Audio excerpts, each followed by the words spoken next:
அன்னைக்கு பார்த்தீங்கன்னா நம்ம கடையில் ஒரே டைம் 30 கொத்து ஆர்டர் வந்துச்சுங்க. எதனால் எனக்கு இந்த மாதிரி ஆர்டர் வருதுன்னா, நான் கொடுக்குற டேஸ்ட்னாலையும் எனக்கு வந்து 50 ரூபாய் பட்ஜெட்டில் கொடுக்குறனால மட்டும்தான் இந்த மாதிரி எனக்கு ஆர்டர் வருது. நான் வந்து சோஷியல் மீடியா அப்லோட் பண்ண இந்த 50 ரூபா கொத்து வீடியோ பார்த்தீங்கன்னா நிறைய ஃபேமஸ் ஆச்சு, நிறைய கஸ்டமர்ஸ் சாப்பிட்டாங்க, நிறைய யூடியூபர்ஸ் வந்து வீடியோ எடுத்துட்டு போனாங்க. நம்ம கடையை vlog எடுத்துட்டு போன எல்லா யூடியூப் கமெண்ட் பாக்ஸும் சரி, வீடியோவில் 50 ரூபா சொல்லிட்டு நேரில் போன 80 ரூபா வாங்குறாங்க அப்படின்னு சொல்றாங்க.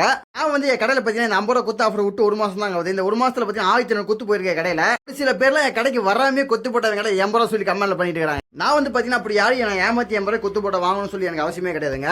நான் என் கடையில் எவ்வளோ கொத்து போட்ட போடுறேங்கிறத என் கடைக்கு வந்து இருக்கிற சாப்பிட்ற கஸ்டமருக்கு தெரியும். அப்படி எதுவும் சாப்பிட்ற நல்ல மனசு படிச்சவங்க நிறைய பேர் இருந்தீங்கன்னா மறக்காம கமெண்ட்ல வந்து கடையில் கொத்து போட்ட 50 ரூபா சொல்லி கமெண்ட் பண்ணுங்க. நம்பாதீங்க, நம்பட்டும், வந்து சாப்பிடாதீங்க சாப்பிட்டோம். நிறைய பேருங்க கமெண்ட் பாக்ஸ்ல வந்து கேட்குறீங்க இந்த குழம்பு ரெசிபி சொல்லுங்கன்னு.